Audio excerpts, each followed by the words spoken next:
میں اپنے انڈین دوستوں کو 1 منٹ میں مخاطب کرنا چاہوں گا. جو میرے کل کے پروگرام پہ ان کے کامنٹس ہیں، وہ کامنٹس اٹسیلف اس بات کا پروف ہے کہ آپ بالکل ہم جیسے ہیں. یہ مودی، یہ اردوگان، یہ ڈونلڈ ٹرمپ، یہ شی اور یہ پیوٹن، یہ نیکسس جو ہے پوری دنیا کو پتہ چل گیا ہے کہ اس کے کیا ارادے تھے، یہ کیا کرنا چاہتے ہیں، اور یہ کتنا بڑا کلٹ بننے جا رہا تھا. اور ان کے سارے لوگ ایک جیسے ہی بیہیو کرتے ہیں، ویسے ہی ریئیکٹ کرتے ہیں. اور میں رام کمار آپ کا بہت شکر گزار ہوں کہ آپ نے کنٹراڈکٹ تو کیا، مگر آپ کی سوفسٹیکیشن، آپ کی ہمبلنس اور آپ کا دا وے یو اسپیک اور the way you write it's really, یعنی کہ اٹس اے ویری ایجوکیٹڈ اور ویری ایلیگینٹ. دیکھیں، اختلاف کا سب کو حق ہے، اس سے کسی کو انکار نہیں ہونا چاہیے کہ یہی بنیادی بیسک ڈیموکریسی ہے کہ freedom of expression, freedom of speech, freedom of media اور تھنگس لائک دیٹ. تو کیونکہ میں رام کمار صاحب کی بھی بات سے مکمل اتفاق نہیں کرتا. سب سے پہلے جن صاحبہ نے یا جن صاحب نے مجھے یہ کہا کہ میں انٹلیکچوئل ڈس آنیسٹی کر رہا ہوں اور مجھے آنیسٹلی کوشش کرنے کی ضرورت ہے انڈیا کو اور منی پور کو انڈرسٹینڈ کرنے کی، اور جو پھپتیاں کرتی ہیں، سب سے پہلے تو میں دانشور نہیں ہوں. میں نے کبھی تصور بھی نہیں کیا آپ میں سے کوئی مانے کوئی نہ مانے. I never thought like that کہ میں کوئی دانشور ہوں.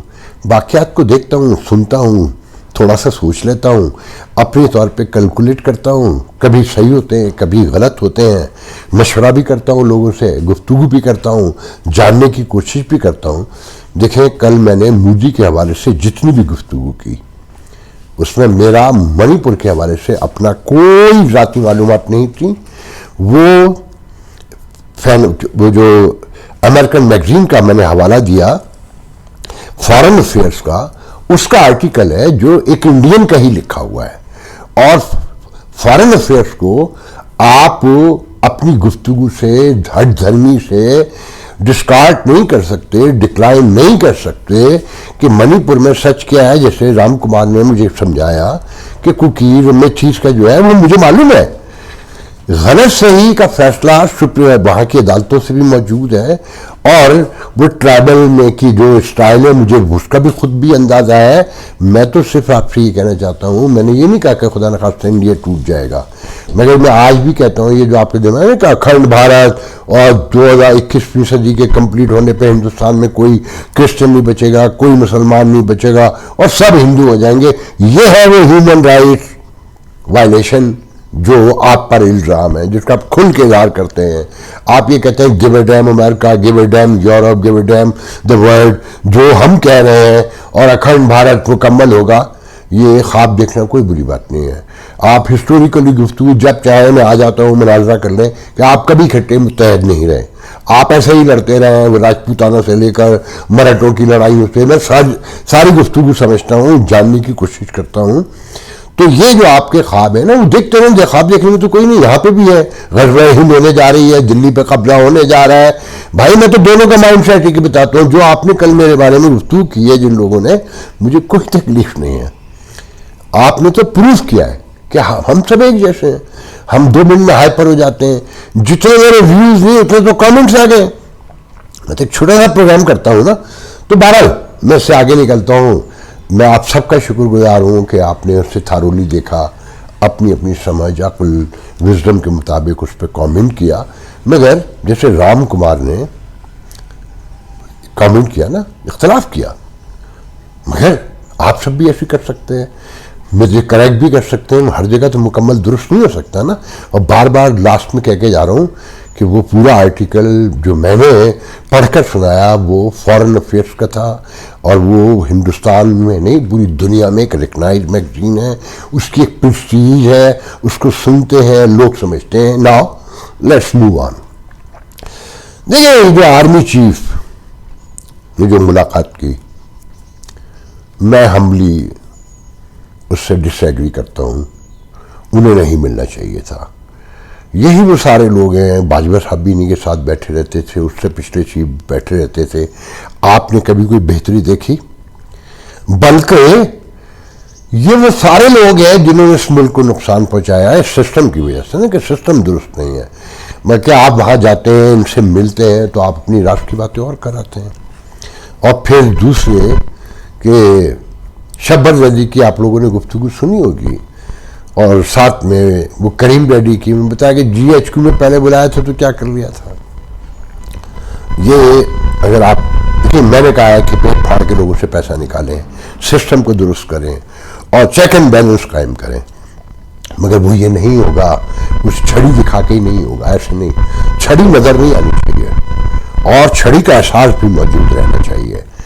جس طرح آپ بیٹھ کر اوپن گفتگو کر رہے ہیں اور انہی لوگوں سے کر رہے ہیں جن سے کہ آپ نے پیٹ پھاڑ کے پیسے نکالنے ہیں، انہی سے اپنی سیکریسی شیئر کر رہے ہیں کہ آپ کیا کیا کرنے جا رہے ہیں، اس کا توڑ نکال دیں گے، آپ دیکھتے رہ جائیں گے. اور میں پورے یقین سے کہتا ہوں کہ جو طریقہ آپ نے شروع کیا ہے اس سے نقصان پہنچے گا. پہلے جو آپ نے کہا نا کور کمانڈر سے کہ جناب کراچی تک پیٹرول نہیں پہنچنا چاہیے ایرانی، تو میرے خیال میں تو آپ کو سب سے پہلے یہ چمن کے یہ جو تفتان کہلاتا ہے وہاں کے بارڈر جو ہے ایران پاکستان کا، وہاں جو سیکورٹی فورسز ہیں انہیں کہنا چاہیے تھا. کور کمانڈر کراچی کو نہیں، وہ نہیں منگواتے اور ان کی ڈیوٹی میں شامل نہیں ہے. تو وہ جو بارڈر پہ ہیں، اور آپ کو اپنے ادارے میں سب سے پہلے کریکشن کی ضرورت ہے کہ یہ یہاں تک پہنچتا کیسے ہے. میں اس میں بہت گفتگو نہیں کروں گا، میرے پاس بہت معلومات ہیں اور آپ ہی کے لوگوں کے تھرو ہیں. تو پہلے تو یہ معلوم کریں کہ اسمگلنگ، یہ افغان ٹریڈ، یہ سارا جو پورا گیم ہے یہ کہاں سے ہوتا ہے، اس میں کون کون لوگ شامل ہیں. تو آپ کو اپنے ادارے میں بریفنگ مل جائے گی، سب کچھ پتہ چل جائے گا. یہ تو آپ 2 منٹ میں کنٹرول کر سکتے ہیں اگر اس ریاست کو چلانا ہے، بچانا ہے، جیسا کہ آپ کے بیہیویئر سے لگتا ہے. مگر جن لوگوں کے ساتھ آپ جا کے بیٹھے تھے، نہ یہ چلانے والے ہیں نہ یہ بچانے والے ہیں. دیکھیں حکومتیں ہوتی ہیں ریگولیٹری، جسے بار بار سب بتا رہے ہیں نا کہ 1 ونڈو آپ آپریشن کھول لیجئے یا کہیں سے کچھ کر لیجئے، مگر جو آپ کا بیوروکریٹک سیٹ اپ ہے اس میں ہر سیاسی پارٹیوں کے لوگ بیٹھے ہوئے ہیں اور ہر قسم کا مافیا بیٹھا ہوا ہے جو کہیں نمائندگی کرتا ہے کسی کی. تو وہ کل جب تک نہیں ٹوٹیں گے، وہ مافیا سسٹم بریک نہیں ہوگا اور چیزیں اسموتھ نہیں ہوں گی. دیکھیں میں امریکہ میں رہتا ہوں، بنیادی طور پہ میں یقین سے کہتا ہوں کہ ہر ناجائز کام وہاں پر بھی ہوتا ہے، مگر کسی کا جائز کام لائن میں رکھ کر ونڈو پہ جب وہ پہنچے تو ناکام نہیں ہوتا، وہ انکار نہیں ہوتا. جس کا جائز کام ہے وہ کبھی انکار نہیں ہوتا. ناجائز کے پیسے ہیں وہاں پر بھی ہیں، مگر پکڑے جائیں تو 50 سال کی سزائیں ہوتی ہیں، 60 سال کی سزائیں ہوتی ہیں. انسان ہے، کرمنلٹی تو ہر جگہ موجود ہے، مگر اس کا توڑ بھی ساتھ ساتھ ہے.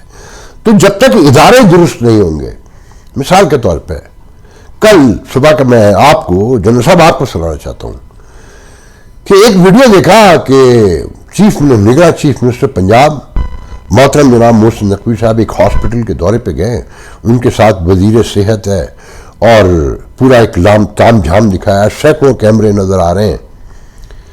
پتہ چلا کہ اس ہاسپٹل میں کوئی دوائی نہیں دی جا رہی تھی لوگوں کو، سب کو باہر سے دوائیں لانی پڑ رہی تھیں، اور ساتھ میں جو میڈیکل ٹیسٹ ہو رہے تھے ان کے جو باڈی کے وہ بھی سب باہر لیبورٹری سے ہو رہے تھے. اور وہ بیچارے یہ کہتے ہوئے دکھائی دے رہے تھے کہ آپ مجھے دے دیں، میں آپ کو بل واپس دلوا دیتا ہوں. اور جو ایس ایم ایس صاحب تھے جو سرخیاں لگی ہوئی تھیں کہ دوڑیں لگوا دیں اور ان کی کلاس لے لی اور فلانا کر دیا، اور ہیلتھ منسٹر خاموش. اور وہ بار بار پوچھتے ہیں چیف منسٹر کہ یہ ٹیسٹ بھی آپ نے باہر سے کروایا، یہ دوا بھی آپ نے باہر سے، مطلب دوائیں بھی باہر سے، پھر دکھایا آؤٹ پیشنٹ کے اوپر کوئی 3-4 ہزار لوگ کھڑے ہوئے ہیں اور 6-7 لڑکے لگے ہوئے کمپیوٹر پہ. وہاں بھی گرمی سردی ہوئی کہ یہ رش کیوں لگا ہوا ہے، ان کا جی 1000 تو آلریڈی لے چکے ہیں. بظاہر تو لگ رہا ہے نا کہ چیف منسٹر بہت ہمبل ترین آدمی ہے، ان کے منہ سے جو میں نے جملے سنے وہاں کہ بھاڑ میں جائے. میں حیران رہ گیا کہ محسن نقوی اس طرح بھی گفتگو کر سکتے ہیں پبلک میں. مطلب ذہنی طور پہ جب آدمی بسٹ ہو جائے، برن ہو جائے کہ یہ کیا ہو رہا ہے. مگر سمجھداری کی بات تو یہ تھی نا کہ وہ اپنے ہیلتھ منسٹر سے پوچھتے جو اسٹوج کی طرح ان کے ساتھ چل رہا تھا، جو ہاں ہاں کر رہا تھا، اور ایس ایم ایس کی طرف جو ایم ایس دکھایا تھا میڈیکل سپرنٹینڈنٹ، وہ بول ہی نہیں رہا تھا جی جی، اور اس طرح بالکل اب جیسے سارے جرائم اس نے کیے ہیں، جیسے اس نے ایکسیپٹ کر لیے ہیں.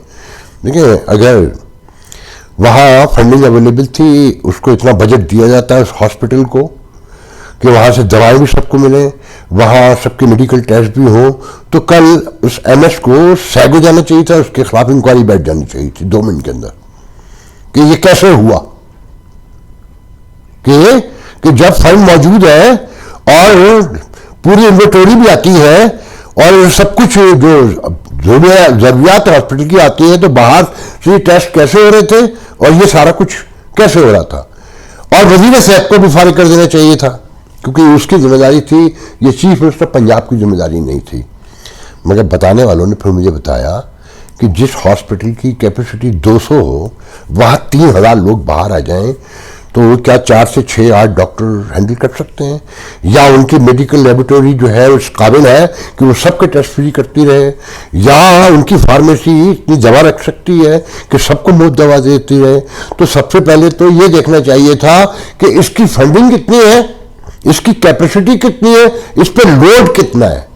میڈیا پرسپشن سے کچھ نہیں ہوگا کہ یہ عام آدمی دیکھے گا چیف منسٹر نے، اور میں یقین سے کہتا ہوں کہ چیف منسٹر بیچارے کو بھی سب کچھ دیکھے. ایک آدمی ایک چین آف کمانڈ ہوتی ہے نا، وہ تو لیڈ ہیڈ کرتا ہے، تو اسے سب کو کوآرڈینیٹ کرتا ہے. فیصلہ خرابی اسی کے ذمہ آئے گی. جیسے چینی کے معاملے میں جو پنجاب میں ہوا ہے، وہ جائے موسم کے ہی کھاتے میں، مگر سسٹم بریک ہو گیا ہے، سب کچھ ٹوٹ گیا ہے. عدالتوں سے لے کر اب الزام دے رہے ہیں کہ جی عدالتوں کی وجہ سے یہ صرف چینی کا جو بحران پیدا ہو گیا ہے، مگر سچائی کہیں اور ہے. میں تو آپ کو یہ جنرل صاحب آپ کو بتانا چاہتا ہوں کہ دیکھیں، جس کے ذمہ جو کام ہے نا، اس کو اتنا ہی استعمال کریں. اور آپ مگر مچھ کو بلا کر یہ پوچھ رہے ہو کہ مچھلی کی کیسے حفاظت کرنی ہے، تو اس پہ تو ہم کچھ نہیں کہہ سکتے. اگر اس ملک کو بچانا ہے، چلانا ہے، تو ڈالر کو پہلے تو لوگوں کو یہ یقین دلانا ہوگا کہ یہاں آپ کی انویسٹمنٹ بھی سیف ہے، یہاں امن و امان بھی قائم ہے. جب ڈکیتیاں بھی ہوں اور جب ملک میں تشدد کا یہ عالم ہو، معاشرہ ایسے بکھر گیا ہو کہ ابھی تک تو ہم سنتے تھے کہ گردہ بیچا جاتا ہے، اب ڈاکٹر خاتون مل کر لوگ بچیوں کے پیٹ پھاڑ کر بچہ نکال کر غائب کر دیتے ہیں. اگر لوگوں نے کل دیکھا ہو وہ ویڈیو، اور عدالت سے جو احکامات آئے ہیں، اور وہ خاتون ایکسیپٹ بھی کر رہی ہے کہ ڈاکٹر بھی ہے ساتھ میں، اور عورت کا پیٹ پھاڑ کر حاملہ کا، پریگننٹ کا 6 ماہ کا بچہ نکال کے لے جائیں. اور پھر جس معاشرے میں کھلے عام 8 سال کے 7 سال کے بچے کے سامنے سوات میں اس کی ماں کو مار دیا جائے، تو مجھے تو وہ افغانستان کا جنگی ماحول، وہ عراق، وہ لیبیا، وہ شام یاد آتے ہیں. پہلے لا اینڈ آرڈر مینٹین کیجئے، پہلے سب سے پہلے یہاں لوگوں میں خوف کم کیجئے.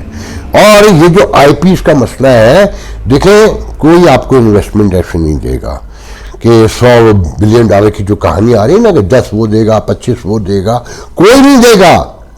اور اگر دے گا تو اس کے انتظامات پہلے مکمل کریں. باجوہ صاحب کے دور سے لے کر اس سے بھی پیچھے میں چلا جاؤں، ہر دور میں یہی بتایا جاتا رہا ہے، مگر ہوا کچھ نہیں ہے. آپ چھڑی گھما کر گھومتے رہیں گے اور آپ کا ٹینور ختم ہو جائے گا. ایون یہ کہ ایکسٹینشن لے کے بھی چلے جائیں گے باجوہ صاحب کی طرح، مگر یہ ملک اور نیچے آ جائے گا. آپ نظر نہیں آنے چاہیے. آپ کا ایک بھرم، آپ کا ایک خوف، آپ کی ایک محبت، درد مندی وہ نظر آنی چاہیے. جب تک آپ خود نظر آتے رہیں گے یہ ممکن نہیں ہے کہ یہاں کوئی تبدیلی آئے. اور اس بات کا اس کا بھی پروب ہونا چاہیے کہ جو موتی والا صاحب نے فرمایا ہے کہ آپ فرماتے ہیں کہ یہاں سب سیاسی پارٹیاں چور ہیں. ایگری نہیں کرتا ہمبلی آپ سے. اس پہ بھی بیٹھ کے غور کیجئے گا، اگر چور ہیں تو انہیں کون لاتا ہے. یہ انکوائری ہونی چاہیے آپ کے ہاں، آپ کی سربراہی میں، اگر آپ نے تاریخ میں نام لکھوانا ہے، اور ان چوروں کو لانے کا راستہ روکا جائے. خبریں پھیلانے سے پی ٹی آئی کی طرح کہ جی شادیہ مری نے 97 ارب روپے کھا لیے. کسی معاشرے میں یہ ممکن ہے کہ اس بے دردی سے لوگوں کی عزتیں اچھالی جا رہی ہوں؟ جس کا کچھ سر ہے نہ پیر ہے، جس جج کی چاہو عزت اچھال دو، جس وزیر کی چاہو، جس آرمی چیف کی چاہو. جب تک ہم اس بات کو انڈرسٹینڈ نہیں کریں گے ہم زندگی میں کبھی آگے نہیں بڑھ سکتے. اللہ حافظ.